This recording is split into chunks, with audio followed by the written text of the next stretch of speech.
Welcome, welcome, welcome. You're listening to the Ask Brien radio show on KHTS 1220 and 98.1 FM. All right. Well, we're getting very, very close to our 8th year anniversary. That'll be on January 3rd, or technically 2nd because that's when the shows are on a Thursday. So 8 years, that's a long time.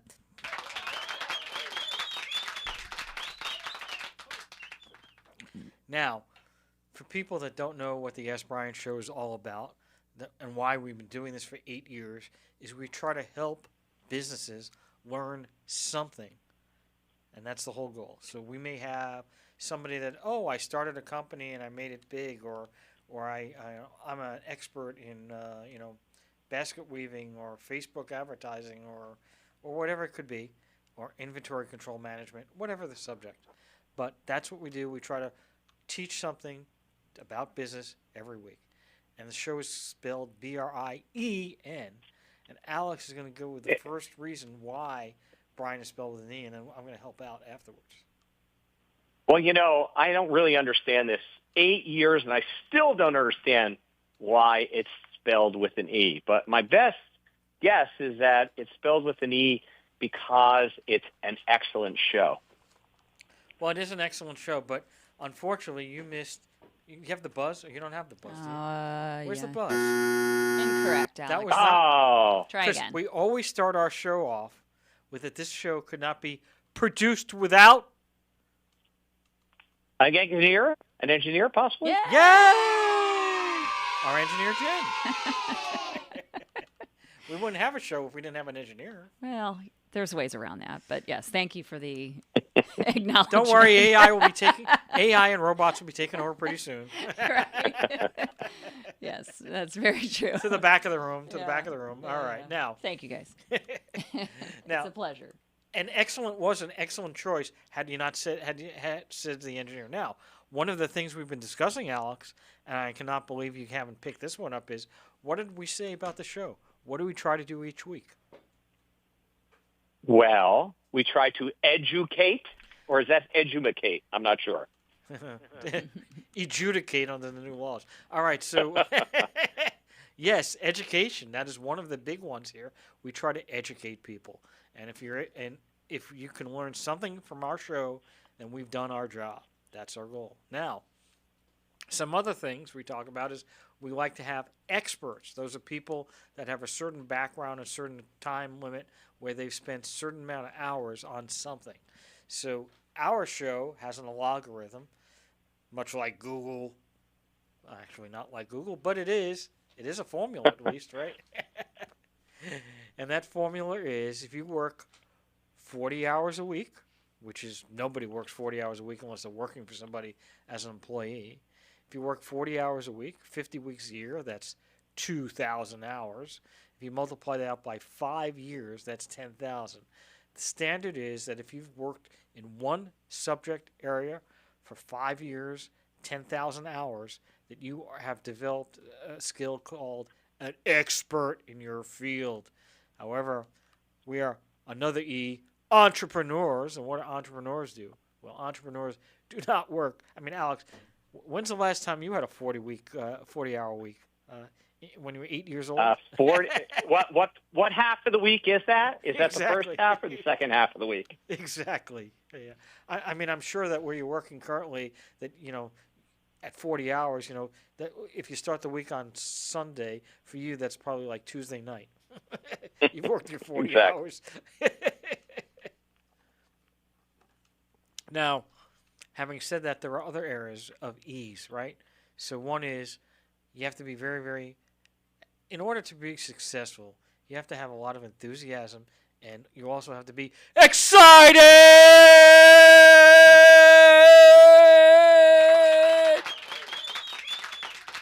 Are you excited, Jen? I pushed that button against my will.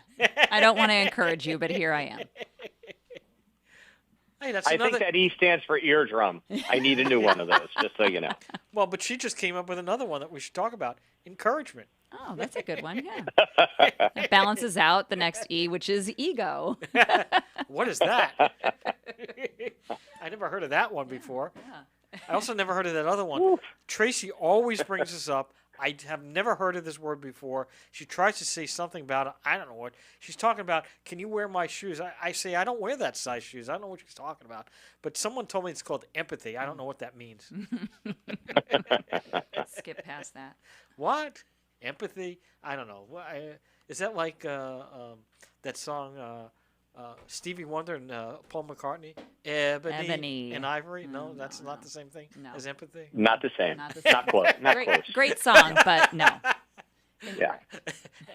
And with a little better tune than I can sing it. That's quite enough from you.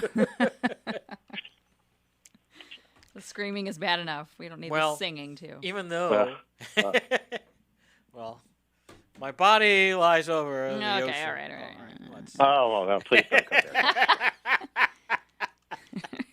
All right, so today's show, our guest, for some reason, wasn't able to make it, so we've got a very special episode today.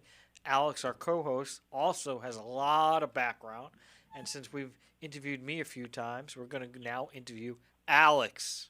Alex, are you ready? I'm on the hot seat. I'm ready. All right, so first question. You've had a lot of different businesses. We could go over each one of them, but I want to know in all the businesses that you've had, and when I say you've had, in other words, you were the owner or an officer or director of those companies, so not your work history, okay? What was the biggest challenge you've had to face over your career? Well, that's a really loaded question, because if you want to go into business and you want to be successful, it has to be a challenge. So everyone is a challenge. And I think the biggest challenge that I faced in every business was exactly the same, and it was always the unknown. You're in your own business. Are you going to make it, or are you not? That's the question. Do you know everything about your business, or do you not? That's the hardest thing to know. And so, can you give us a list of things that do you think every entrepreneur should have to help them be successful? Give a list of the top 5 at least. Oh, 5. That's hard. I can give you 40. But I think the key really is it's entrepreneurship, and it embodies every bit of what entrepreneurs are about. Drive. You have to have the drive. You have to believe in yourself, and you have to be able to never give up. You know, when they always say it's darkest before the dawn. A lot of times you're an entrepreneur and you're sitting there going, it's always darkest just before everything goes black. But in all reality, the number one thing I would say is your homework. Be prepared. Know what you're getting into. Know where you are. Don't go by emotion. You know, put a little logic in there. I mean, everybody who's an entrepreneur starting their own business, I would say the vast majority of them look at what other people have done and said, I can do that. Look, you know, if they got in and they're successful, I can do the same thing and be more successful. And that's usually not the place to start. The place to start is look at where your passion is, look at what you love, and then justify that with reason. Go out and look and get the statistics, get the information, know what you're getting into. That's kind of number one. Number 2 is, hate to say it, it's always about finance. It's about money. You know, we see a lot of things, especially like YouTube. Start your own business, be your own boss, you know, make $1 million a week and do it for 50 cents. And I can tell you, if that was the case, a lot of us would have a lot more money than we have today. So I think that it takes money to make money. Whatever you think you're going to spend, add 20 to 30% to that, and you'll probably be still shy of where your expense level is going to be in the first year. And just know your finance. So if you can't do it yourself, ask for help. Third thing is business structure. This is probably one of the most important things that people usually miss, is the idea of what type of business do I want? Know up front where it is. Is it going to be a sole proprietorship? Is it going to be a partnership? And partnerships are always very interesting. Is it going to be an LLC, you know, limited liability company? Is it going to be a corporation? And get some advice on that, because you need to know what you're going to do. There's liability that you can have personally if you didn't get the first 2 things right and you made a mistake. I think the other thing that's extremely important when you're going to start a business is understand what it's going to look like. So not just the finances of what you're going to do, but what is the available market? Do the research. Is the market in a transition? Is it a new growing market? Is it a stable market? So if I were to take a note from vast majority of the VCs I've worked with, and I've worked with a lot of them over the years, they would say the golden opportunities fall into two categories. One is an emerging market, a market that has been literally untouched. You have an idea. Maybe it's a little different than others. Maybe it follows some others, but it's early in the market. You get in early, you make your mark, and you win. The second is a market in transition. So you have a market where there's something changing in the market. There's a transition in the market, and we can point to many things on that. Maybe we'll get to talk about that a little bit. But find a market that's in transition.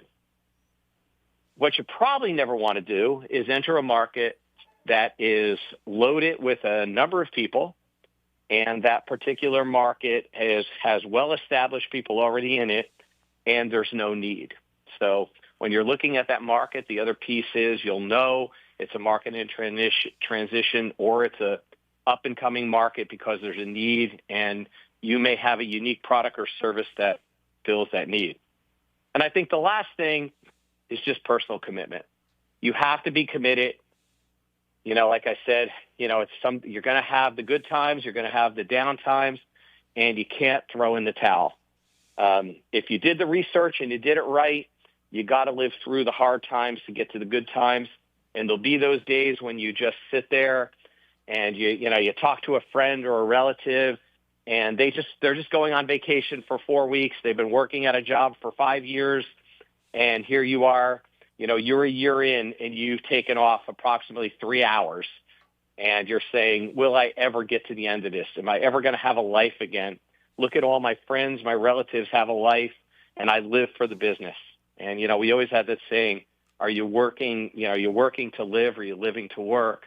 And if you're going to be an entrepreneur and you're going to be successful, guess what? You're going to put in the hours. And in the end, hopefully you're going to make a lot more money, and you will come around and get that freedom after a period of time. So you got to put in the work in the beginning to get the work at the end. Those are the top 5. There's probably 5 more that are really important, but I know you've also, Peter, you've also had a lot of experience with this. Do you want to add any to that? So, yeah, let's go over a couple of things, right? So let's go over the structure, because obviously I'm an attorney, and obviously I'm also the founder of Legal Steps, right? So one of the things is it is important to have the proper structure, because if you are a sole proprietor, you are personally liable for the business debts. So let's say you go out and you start a business, and you're just doing it as a sole proprietor. You don't want to go through the formalities. I don't know if it's going to work, so let me just do a DBA, or I'll just operate under my own name, and I'm just going to do that. Well, then what happens is along the way, you need to buy a copier machine. That's $10,000. You need to buy a subscription to Westlaw. That's $3,000 a month, or this and that and this and that. And you're signing away all these agreements, and then something happens. You know what? I was making more money working for a law firm, or I have another opportunity, and I just want to walk away. Well, you can, but you have to understand, if you sign a 5-year agreement on a copier machine and it's $15,000 and you're a sole proprietor, you can't just walk away. Guess what? You have to pay that $15,000 off. Now, certainly you can negotiate with the copier company. That's one option. 2, you can try to see if somebody was willing to buy it. But, one thing about, and this is true about anything except for houses, anything you buy used, or anything you buy, you shouldn't try to sell it. You're never going to get anywhere near the value you paid for it. Houses are probably the only exception, real estate. But otherwise, you buy a car, you buy a copier, it's like, 10 cents, 20 cents on the dollar, once you drive that car out. So you've got that issue. And so you're either going to get stuck. So maybe, a car is probably an exception, but maybe you have a truck and you bought it for $30,000 for the business. Maybe either A, you can still drive that truck, or B, maybe you can find someone to sell it to for 15 or 20, but you're still going to have a loss. So that's the reason why, and there are other reasons why you want to consider not being a sole proprietor. But the main reason is that you're personally liable for everything that goes wrong, and you can't just say, "Oh, I can hide behind something." So that's a big reason there. Now, partnership, that requires two people. So that's a whole multitude of different issues. First of all, you still are personally liable in a partnership. So by being personally liable, that's the same as a sole proprietor, except now you're liable for the debts of your partner. So if Alex and Peter start a business called AP, Alex Peter, okay, and we're partners, right? And Alex goes in and says, I'm going to buy a $55,000 water heater for the business. Peter didn't even know about it. Well, guess what? In a partnership, there's something called joint and several liability. What does that mean? That means that one partner can be held liable for all the debts of the partnership. So, Mm. and you have to be very careful. And there's just so many disputes, unfortunately, with partners. Why? Because no matter who, even if husbands and wives do this together, okay, the fact is not everybody's exactly the same, and people have different visions. And when you have a partnership, it's very easy to have a dispute over something. Now, hopefully it's not going to be something big, and hopefully big decisions are made, just like in a family, right? Husband and wife, if they want to go out and they want to buy a new washing machine or whatever they want to do, there has to be some, hey, discussion, right? Communication. And that's the key to business when you have more than one person. When you're a sole proprietor, you can do it all because it's all you and you make your own decisions. Once you have a partner, you really need to discuss it, communicate. Because if you don't communicate with that partner, you may not be on the same path. You may not be on the same page. One person may want to spend $50,000 advertising. One person may say, I want to grow it by referrals. There's no way that every single thing you're going to agree to. And the consequences of somebody going out, as I said, what if I sign a contract with Google and I'm going to pay $10,000 a month and I got a special deal, I get the first month free, right? And Alex said, what are you doing, Peter? I don't want to spend all this money on price per click. Now I'm going to be on the hook for that. I'm out of here. Well, guess what, Alex? You still may be on the hook. So that's the thing with a partnership. Now, even if you're a sole proprietor, okay, or I should say a sole person, you can form a one-person LLC or corporation. So corporation people know about. LLC is called a limited liability company, and you certainly can form an LLC. Now, the benefits of both of those are what's the doctrine as limited liability. Because a corporation or an LLC is a separate legal entity, you are not personally liable for the debts of the entity except for certain exclusions and exceptions, right? I mean, you can't buy a corporation and say, I'm a corporation, and then somebody comes into my store and I hit them over the head with a crowbar. Sorry, that's not going to work. So if it's a personal, if you do something personal. Also, many corporations, they form a corporation and go, okay, I don't have to worry about limited liability. Well, go ahead and sign a lease. What's the landlord going to say? I don't know who you are. I don't know anything about your corporation, so I need you to sign a personal guarantee. So that actually takes you out of the limited liability protection once you sign that personal guarantee. That's a very, very big thing that people do, and they don't realize the consequences of signing the personal guarantee. And everybody on day one, when they form a business, what do they think? I'm going to be successful. Nobody's forming a business saying, I'm going to fail. I mean, if you have that attitude, don't even form the business. But once you form a business, then you have to realize that, oh my God, you could become personally liable. And even with an LLC or a corporation, you also could be liable. So you have to be very, very careful about that. The other thing is, So you just scared everybody into not wanting to start a business, but that's okay. Well, I'm going to say something about that. Okay, we'll address that now. We have about about another 50 seconds. So the reality is, when you work for somebody, they can fire you. Okay, after 30 years. Okay, when you work for somebody and you leave, it's kind of like renting. You rented your house. What value do you have when you leave a rented property? If you rent your house for 30 years, nothing. What happens when you own a house? Okay, when you own the house, you're making mortgage payment, but guess what? You're getting equity in the house. The house could go up in value, but even if it doesn't go up in value, you're paying down the debt, and so you have an asset, right? So that's the same thing with a business. You may be working 80 hours a week, but you're going to be saving long term by having an asset that you can sell to other people. And with that, we're going to have to take a quick break. You're listening to the Ask Brien radio show on KHTS 1220 and 98.1 FM. We'll be right back. Welcome back. You're listening to the Ask Brien radio show on KHTS 1220 and 98.1 FM. Like no other station in the world! We are like no other station in the world. Who has this bunch of characters we have? Who has you? No one. Just us. We're lucky enough to have just you. Ah, thank you. Luck. Is that what you call it? You call Luck. that luck? Yeah, well, Oh, okay. that's maybe a poor choice of words. Yeah, exactly. So, Alex, Jen has a question for you.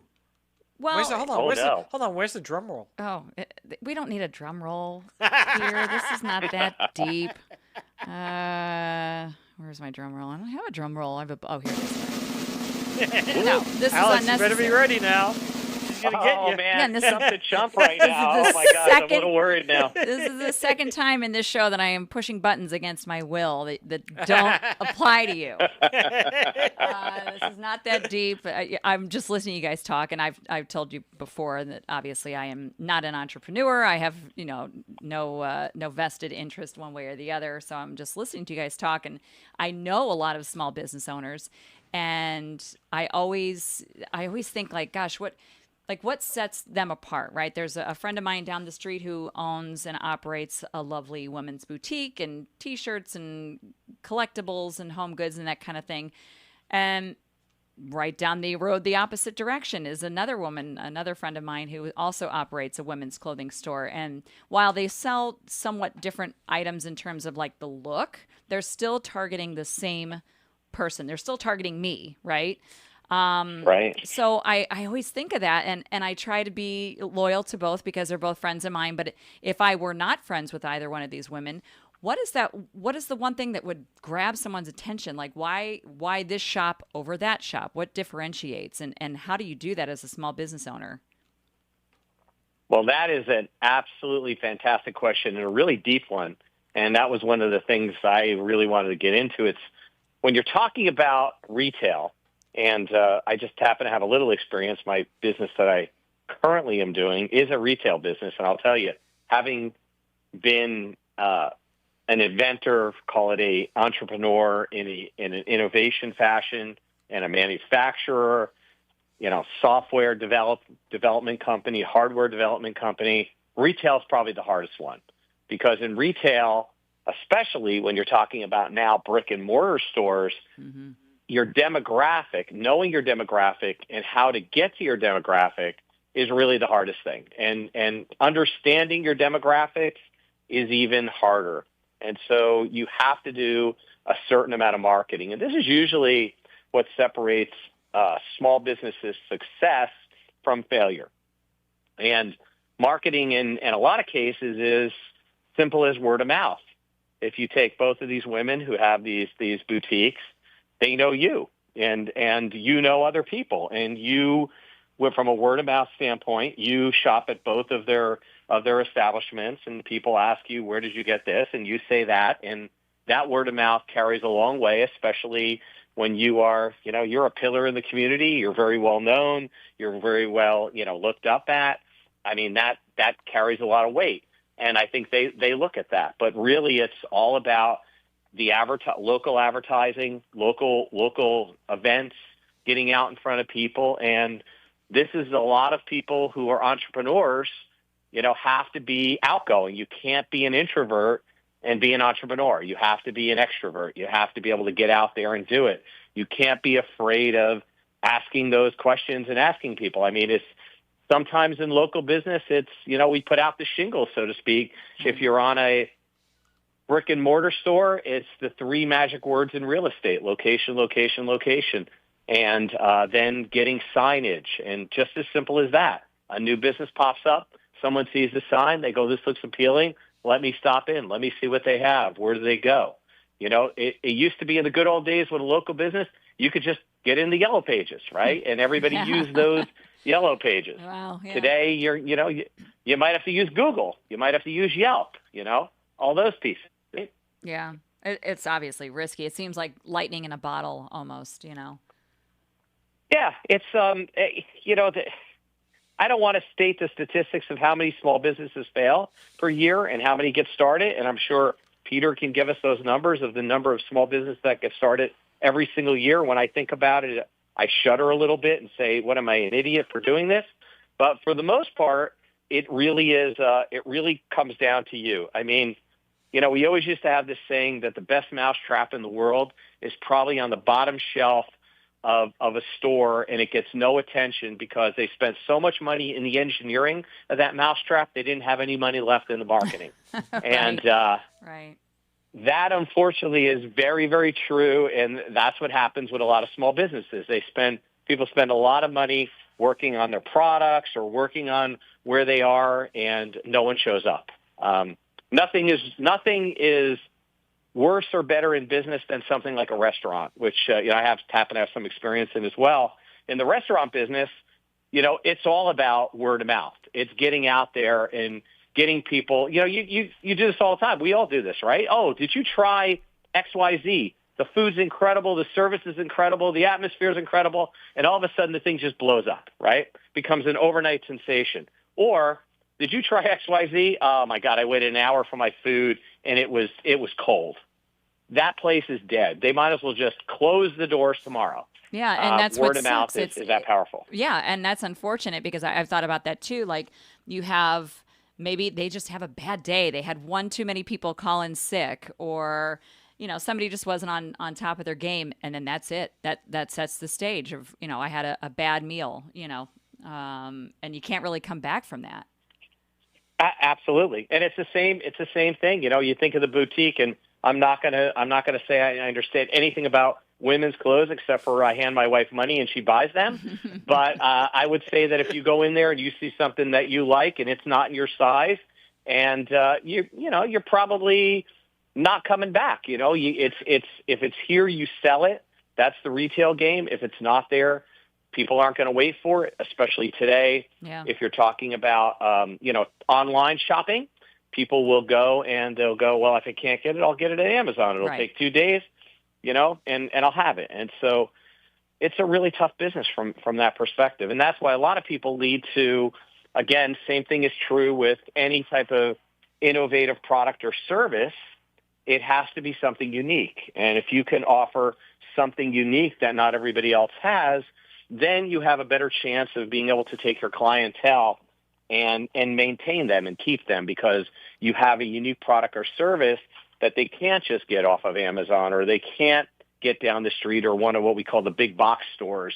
That's well, it used to be Sears and Target and Kmart, but those are all dead right now, aren't they? Just about. No, so it would be the other big box stores. Target's still around. Kohl's.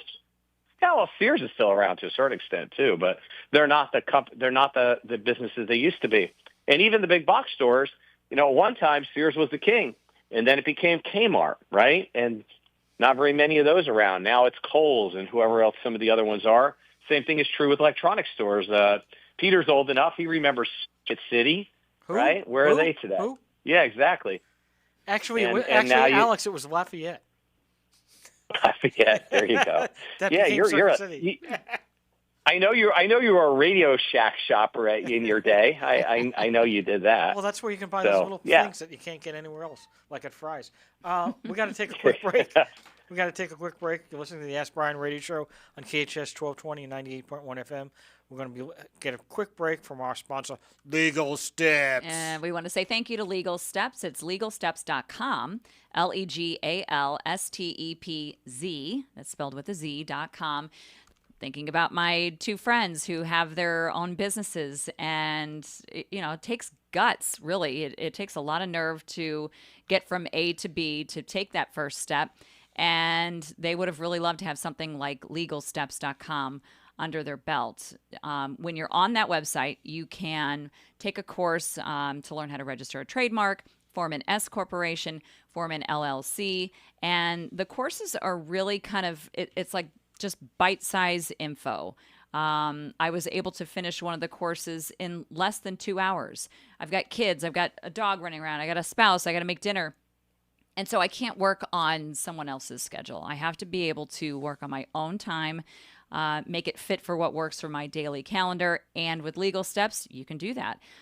You can pause it, you can rewind it. I really love that you can see your legal expert with their screen. So you see what they're looking at, and obviously you see what you have in front of you. And as you're going through the questions, you're able to verify that you're answering everything the right way. You're not just kind of taking guesses in the dark. And so you can see what they're doing. And by the way, if you get to the point where you're frustrated or you're confused and you feel like I have no idea what I'm doing, maybe this is just not working, the experts at legalsteps.com will just do it for you. So you really have nothing to lose. Well, if we want to split hairs, you'll be in the hole for about $150. So that's what you've got to lose, $150.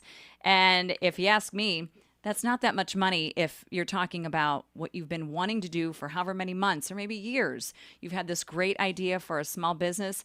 It's time to do it. Under $150 for each course. All of the courses are reviewed by the attorneys that I mentioned, who, by the way, have over 30 years of experience. So you know that you're in good hands with the experts at Legal Steps, LegalStepz.com. Well, thank you very much, Jen. You're welcome. And thank you, Legal Steps, Yes. for sponsoring us. You got it. Yeah. That's our big benefactor. All right. You're listening to the Ask Brien radio show on KHTS 1220 and 98.1 FM. So, Alex, I don't know if you were still continuing. I mean, you were talking about how you dreamt of the days of going to Lafayette and Tandy, but I don't know what else you want to talk about. Well, even looking at the Legal Steps piece of it, you'll never know unless you try. And I will say those courses will teach you they'll teach you how to do what you need to do it right. And that's really, really important.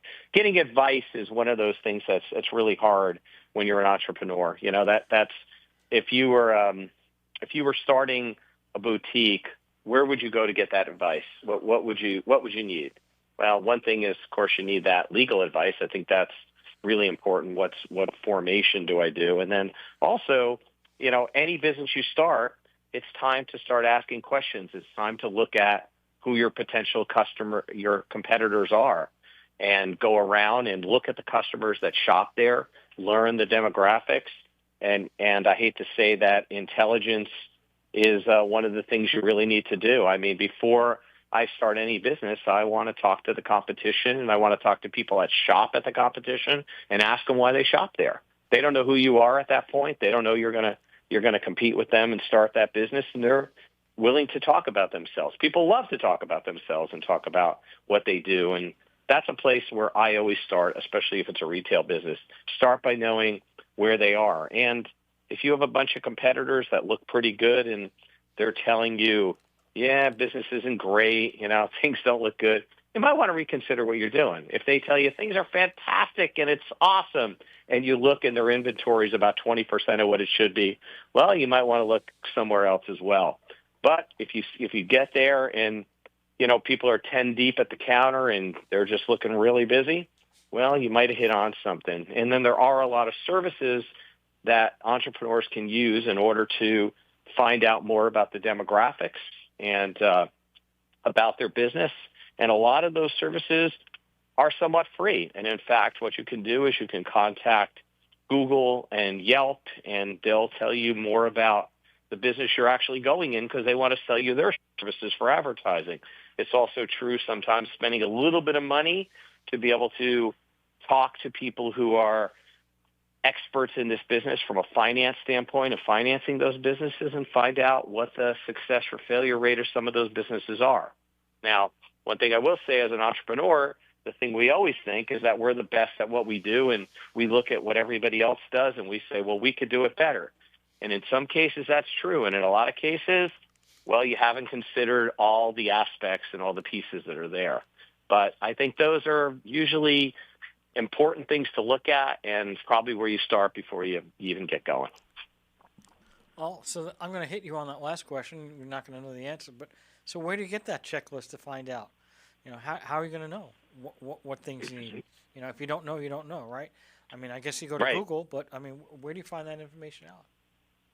Yeah, that's a really good question. In the good old days, we used to go to Entrepreneur Magazine. Remember that magazine? there, Peter? It was really good. I've written for them. Yeah, I knew you did. And there are a lot of good sources. You know, I hate to say YouTube because as much information that's good up there is there's information that's bad up there, and a lot of people just want to sell you things, and you may not get it. But for the most part, I would say the best way to do it is go to work for someone first. Before you go into your own business, work for your competitor. Learn their business, learn what they do right, learn what they do wrong.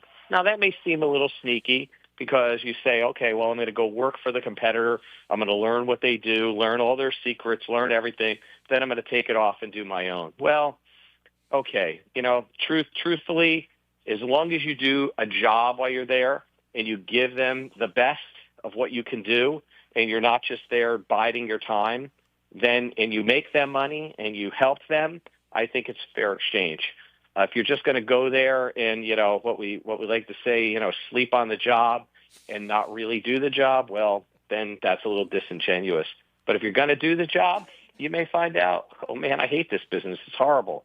Or you may find that glamour and that shine you thought was there just isn't there. But you may find you really love it. And you may find that you can see things that they don't see. And I will tell you, a lot of small businesses, the owners that are in there have done things the same way for a long period of time. They're not very innovative. They're just, you know, living off the reputation or the dream that they had before. And sometimes you have to add some innovation into it, and you can usually get a pretty good idea what it takes to take it to the next level. And then you can also look at their finances. No, you're not going to go look and say, well, how much money do you make? How much money do you lose? But you can look at what it really takes, you know, just a little observation. Like everything else, standing on the outside and looking in isn't the same as standing on the inside looking out. So that's the best advice I can give you is hands-on advice is it. Don't jump into anything until you understand it. And once you understand it a little bit, understand that you only understand a little bit. So, you know, the old saying, and Peter, you've said this to me before many times, you don't know what you don't know, right? So and that's I think that's we got to take a break, and that's why I'll be at the store tomorrow and training so that I can learn everything I can about your business, so I can start a competitor across the street. All right, we'll be right back. Appreciate that. Thank you. We'll be right back with the Ask Brien Radio Show, KHTS 1220 and 98.1 FM. Welcome back. You're listening to the Ask Brien Radio Show on KHTS 1220 and 98.1 FM. Well. So we're getting close to the end here. I just want to let everybody know if you've missed any part of this show or you want to replay the show because you want to find out something that came out that you didn't take notes on, well, the Ask Brien Radio Show is available on YouTube. It's available on Facebook Live, but also there's a podcast version. And the podcast version is where pretty much wherever you look. You can go to Apple and iTunes. You can go to Spotify. Anyone that has Amazon, anywhere that you can find a local podcast, you can find Ask Brien. Remember, Ask Brien is spelled ASKBRIEN, not AN, not YAN, EN. So if you want to listen to a podcast version, you can. Our podcast version is typically ready in about 10 days to 2 weeks. The holiday season might be a little longer, today being December 12th. But you can always get a copy to listen to it. So, Alex, what people are trying to find out is you're starting a business, okay? You may have a special field like somebody may be good in HR or computer security or IT or a lawyer or an accountant, whatever. What people do you think you need to have surrounding yourselves as consultants to help your business be successful? That's a really good question. I think it's pretty simple once you've done it a few times and not so simple when you're thinking about it. I think it really comes down to know your own strengths and know your own weaknesses. So for me in particular, I'm degreed as an engineer, so I kind of think logically on a lot of these things, and I'm pretty good at it. I also am degreed on the marketing side, so in the sales side, I have a lot of experience. So I start a business if I'm good at sales and good at marketing. I don't need someone in there. But where are the weaknesses? Well, I know my weaknesses. My first weakness is finance. And do I understand it? Yeah. Engineer, I understand math. but I'm not an accountant. So the first hire that I make is someone who understands accounting, because running out of money is the number one reason most businesses fail. Lack of capital. Working capital is the key. It's not necessarily how much money you have, it's how much money you have while running the business. Working capital. Lack of working capital stops you from buying inventory, stops you from doing the things you need to do, paying salaries, paying your rent, all that little stuff you have to care about. The second thing is get legal advice. I mean, not everybody can afford to have an attorney on retainer, but I'll tell you in the beginning, having that right legal advice and having it set up right can stop you from, possibly having fines, going to jail, or being personally liable. And also, you're going to negotiate contracts. When and we all think, well, I can read those things. Well, a simple thing like a lease could be, well, my particular lease on my building was 84 pages. And if I didn't have that reviewed by an attorney I had a really competent attorney. I was very fortunate. But my attorney reviewed that and caught a few things that would have got me in trouble. For instance, this particular building that I'm in, they want to inspect the heating and air conditioning every 3 months. Well, the building doesn't have heating and air conditioning. If I left that in the lease, it would have possibly been a problem. And there's a lot of other things like that. So understand what you need in that. If you have a business where you're manufacturing and you're great at manufacturing, not good at sales, bring on a salesperson. Bring on the right person to do this. And try to, if you can, hit out your network of people who have already been in the business. So that's usually the first hires you do, and then you fill in from there. If you've worked in large companies or even medium-sized companies, you're going to go, well, I need admin assistance. I need that. Forget about that. You can't afford it. The first thing that accountant's going to tell you is they're going to look at those numbers and go, here's what you think you need. Here's what you really need. And that's why I always say the accountant's the first one to hire. So know your strengths, know your weaknesses, know who complements you in your strengths and weaknesses, and hire against them. Also, don't overestimate your own strength. If you feel like, I think I know what I'm doing here, and you get in and you're 3 months in, you go, I'm overwhelmed. Well, you have two choices. One, you can quit. That's not a choice. The other is you can bring in someone who has the strength to do that. And again, that's where working capital is key, because you're going to hit unexpected bumps in the road, and everything that you think cost X dollars is really going to cost X plus 20%. And that's where you're really going to gonna really need these people to do that. So I think those are really the areas that most people fall down on. They don't hire the right people at the beginning. They don't do the work ahead of time. They don't have a business plan. And let me just add that. The other thing is, have a strong business plan, know your goals. And I have, VC advice comes in very handy here. We always build a business plan that has what we call blue sky. This is what I believe it's going to do because I'm me and I'm surrounding myself with the right people. It's going to be blue sky. Blue sky is everything goes well, it matches your plan. Then you do a gray sky one. What if, like Jen mentioned before, what if someone comes in, they have a bad day and, the soup was cold? Well, that's gray sky. Things aren't going to be great. I have to put more money into it to keep it going. Then, of course, have a black sky plan. It was just not what I thought it was. The market's bad. The timing's wrong. The economy's bad. Think about this. If you were in this 3 years ago and inflation went from 3% to 12% or 20%, what did that do to some businesses? So that's the black sky. Know your exit plan. Black sky always comes with an exit plan. Then there's Alex, always what we call unicorn sky. Yeah. We got about 30 seconds left, and then we're off the air. Beautiful. I'll just give it to you. Unicorn sky, everything goes great, and it's fantastic, and that's what we want, and we all get rich and we retire. And go IPO. All right. Thank you very much for listening to the Ask Brien Radio Show, KHTS 1220 98.1 FM. Thank you, Jen. Thank you, Alex. Bye.